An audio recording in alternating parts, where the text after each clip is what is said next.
आप देख रहे हैं हमारा भारत। मध्य प्रदेश में बीजेपी और कांग्रेस दोनों के लिए विधानसभा चुनावों से पहले गाय अहम मुद्दा थी। कांग्रेस ने घोषणा पत्र में किसानों से गोबर खरीदने का ऐलान किया था। बीजेपी ऐलान के बावजूद खरीद नहीं पाई।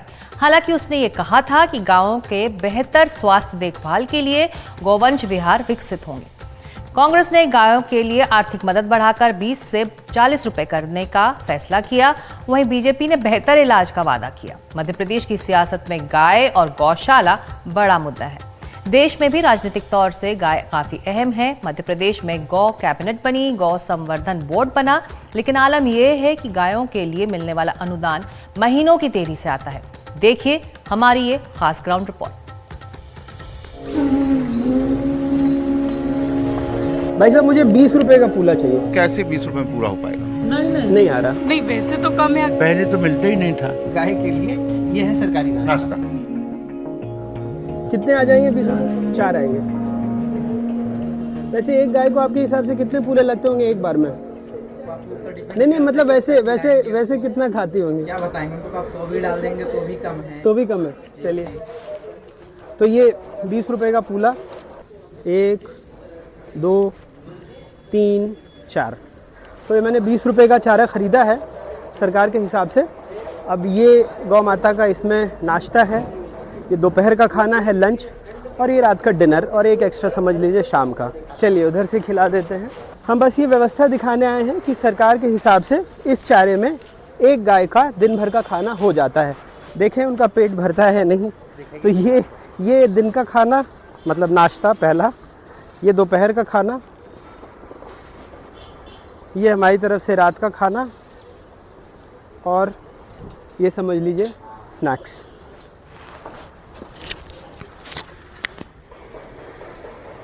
ये भोपाल शहर के बीचों बीच बनी मां गायत्री गौशाला है। गायत्री मंदिर परिसर में ही बनी है। लगभग 140 गौवंश यहाँ हैं। सरकार 20 रुपए प्रति गौवंश का अनुदान देती है। संचालक कहते हैं वो भी कई महीनों की देरी से आता है। तो सबके लिए अनुदान आता है? नहीं आ रहा। हाँ, 20 रुपए रोज भी नहीं देते ना, कहाँ दे रहा? और वो कितने महीने की देरी से आ रहे हैं पैसे? वो तो 3-4 महीने से कम में नहीं आता। 3-4 महीने से? 3-4 महीने में एक बार। चूंकि गौशाला शहर के बीच है, इसलिए कई लोग यहाँ चारा खिलाने आ जाते हैं। कुछ धर्म के नाम पर, कोई कर्म के नाम पर, तो किसी को ग्रहों का चक्कर है। सब यही कहते हैं 20 रुपए में कुछ नहीं होता। त्रिलोकचंद अपना व्यवसाय करते हैं। देव कुमारी के अखबार में काम करती हैं। कहती हैं सरकार का काम अच्छा है। खुद मानती हैं वो सत्तारूढ़ दल की हिमायती हैं, लेकिन उन्हें भी लगता है 20 रुपए कम है। कम से कम कितने का आपके हिसाब से देना चाहिए अनुदान? अनुदान तो जस्ट जितना दे उतना कम है सर। गाय गौ हमारी गौ माता है। गाय हमारी गौ माता है, और उनके लिए जो भी करे वो कम हैगा सर।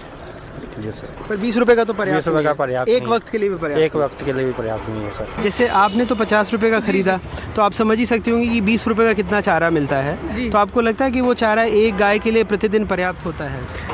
नहीं, वैसे तो कम है अगर सिर्फ मैं पैसों के अकॉर्डिंग सोचूं तो, पर वो हो सकता है और तरीके से वो करते हों। यहाँ से लगभग 20 किलोमीटर दूर शहर के बाहर कोकता में महामृत्युंजय गौशाला है। खुद गौ संवर्धन बोर्ड ने यहाँ का पता बताया। यहाँ 600 से ज़्यादा गौवंश हैं। जख्मी निराश्रित गायों को प्रशासन यहाँ छोड़ जाता है। ज़्यादातर गायें दूध नहीं देती। गौशाला के अध्यक्ष गोविंद व्यास 20 साल से गौशाला चलाते हैं। 3 गौशालाएं जंगल में हैं। कहते हैं एक गाय 60 से 70 रुपए का तो सिर्फ चारा खा जाती है। बैंक से रिटायर्ड हैं। अपनी पेंशन का पैसा भी गायों को पालने में लगाते हैं। गायों पर बात करते हुए अक्सर भावुक हो जाते हैं।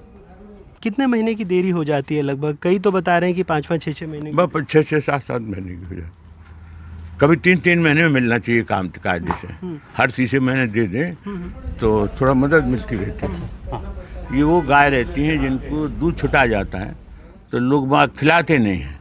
माँ बाप को नहीं खिलाएं, गाय को तो खिलाएंगे। आज की डेट में भूसा 700 रुपये कुंटल है। तो आप ये मान के जाइए कि एक गाय को कम से कम 25 किलो भूसा चाहिए। तो कैसे एक दिन में 25 किलो भूसा आराम से गाय खाती है, तो कैसे 20 रुपये में पूरा हो पाएगा? कलियासोत, भोपाल का तीसरा कोना। यह नंदिनी गौशाला में 75 से अधिक गौवंश हैं। संचालक ने हमें फ़ोन पर बताया कि आखिरी दफ़े अगस्त में अनुदान मिला था, उसके बाद से अभी तक कुछ भी नहीं। मध्य प्रदेश में 2 तरह की गौशालाएं हैं। 618 गौशालाएं निजी संस्थाओं की मान्यता प्राप्त, जिसमें लगभग 1.5 लाख गौवंश हैं। मनरेगा के फंड से सरकारी ज़मीन पर बनी 1800 गौशालाएं, जिनमें 2,80,000 से ज़्यादा गौवंश हैं। सरकारी दावा है कि 4 लाख से ज़्यादा गौवंश के लिए हर दिन वो 20 रुपये का बजट देती है। गौशाला संचालक कहते हैं 20 रुपये कम है। ये भी शिकायत है कि महीनों से पैसे नहीं आए।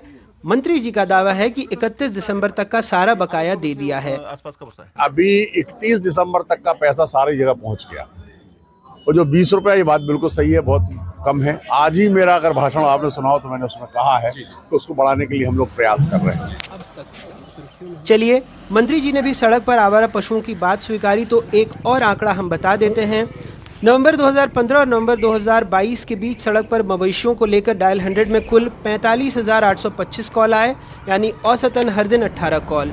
7 साल में सबसे ज़्यादा कॉल 14,470 फ़ोन पर आई, वो गाय के मौत से जुड़ी हुई, और 12,900 फ़ोन पर बीमार और सड़क पर पड़े मवेशियों की।